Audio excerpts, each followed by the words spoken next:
A finais do pasado ano, o transporte público de pasaxeiros por estrada de toda a provincia da Coruña iniciaba unha folga intermitente ante o bloqueo das negociacións do convenio colectivo, caducado hai máis de 4 anos.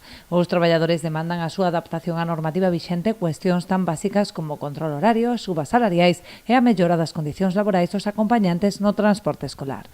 O BNG reclama á Xunta que asuma o papel de intermediaria e se implique directamente nas negociacións para desbloquear este conflito laboral que vai camiño de agravarse, posto que a partir do 2 de febreiro a folga converterase nun paro indefinido.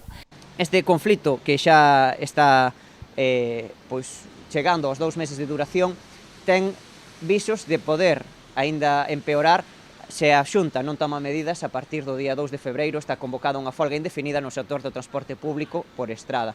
E, por tanto, dende o BNG queremos reclamarlle e exixirlle á Xunta de Galiza que tome medidas reais para deter unhas consecuencias nefastas para o persoal, pero tamén para os usuarios e usuarias.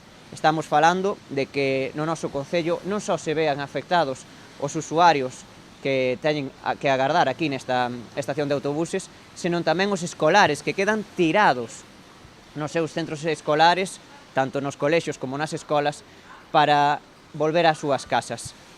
Ademais, a mellora das condicións laborais do persoal e do servizo de transporte que na actualidade rexistra importantes deficiencias por mor dos incumprimentos da empresa concesionaria, dende o BNG lembran a necesidade de acometer intervencións nalgúnas infraestructuras, como a estación de autobuses de Ribeira, pendente dos peches para que os usuarios poidan resguardarse. Antes da moción de censura estaba previsto realizar uns pechamentos nesta marquesiña de autobuses ao longo deste ano 2026. Queremos que eses traballos se leven adiante para salvagardar os usuarios das inclemencias meteorolóxicas. Estámolo vendo neste inverno que está sendo especialmente chuvioso e frío. Non pode ser que os veciños e veciñas de Ribeira teñan que agardar polo autobús nunha marquesiña que non ten ningún tipo de parapeto ante o frío ou ante o vento ou, sobre todo, ante a chuvia.